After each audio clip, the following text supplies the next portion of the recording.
I have had enough of this life. We all came Canada because we were promised better opportunities, security and a better life. But here we are working in this factory for poverty wages, on-call, flexible shifts, health and safety concerns, and without any stability and security for our jobs. Shh, be quiet. The supervisor and manager will hear you and then you will lose your job. But this is exactly the problem. They treat us as disposable. We all are exploited because we need money to pay rent and afford to live in Toronto. It is so difficult to live in this city. I was told that Toronto has all the support, but I didn't see it. And every day it seems that the prices are going up for rent, food and basic necessities. I could barely afford my necessities before the pandemic, but now I am not. I am afraid that I will be evicted soon with no places to go with my young children. What kind of life is this? I am also struggling, but unlike you too, I don't have permanent status. Every day I am struggling to access support, but I am excluded from everything. If I lost this job, then I have absolutely nothing. I heard that after you get permanent status, you can get more support. I know it is very difficult for you right now, but trust me when I am saying this, we all are facing uncertainties. And I am sorry to say that the safety nets that are supposed to support us, it's not responsive.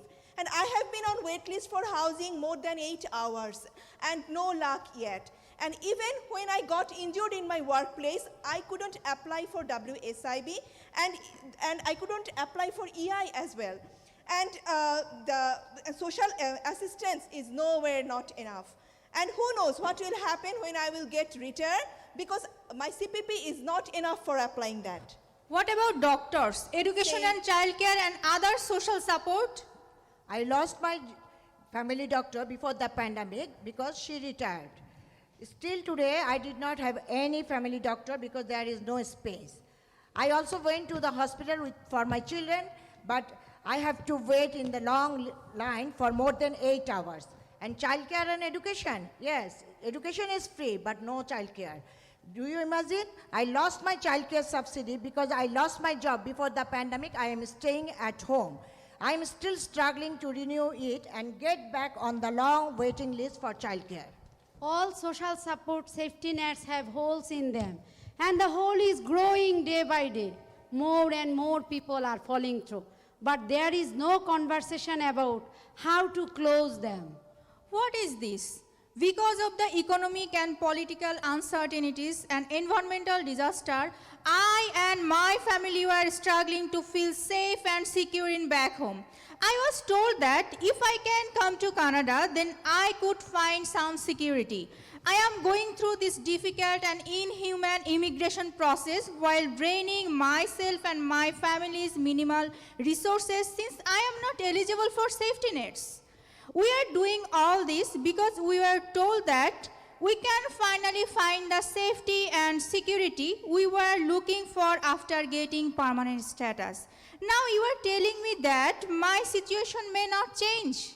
I am saying that while your and my situation is different, at the end of the day, we are all in the same boat. Our needs and realities are being neglected.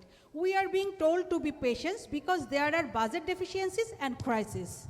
But communities like ours are always in crisis. There are always deficiencies, shortfalls, and problems to address these livelihood concerns. But don't you know, there is always money to fund for war. Shame. What do you mean? Yes, billion of dollars are being sent to fund genocides and war with our tax money. Shame, shame. There was no consultation, no consent from the public to take this action. This is what they do. They are starving and beating us here, and they are starving and beating other people around the world with our tax money. And meanwhile, this also hurt us here. They call black, brown, Arabic people are terrorists, uncivilized and barbaric. So many people keep saying that we need to address racism. But this is how they make the racism worse. They promote anti-racism in the workplace and in public spaces. But the colonial and imperialist strategies don't change. They worsen the existing racism, Islamophobia, xenophobia, and other kinds of discrimination. You know, other day our manager was saying such racist thing about agency hires like us. Even saying that we are taking other people's jobs and houses. I wonder where he heard that from. Oh, that person is so horrible. Not only that, I heard he fired a woman who needed some personal time to leave an abusive relationship. Poor woman had nowhere to go. Last I heard, she was trying to get into the shelters, but I don't know. I heard that they are full nowadays. I know her. She is my neighbor. The situation was so bad. To be honest, I was the one who suggested her to do something about the abuse. Really, no one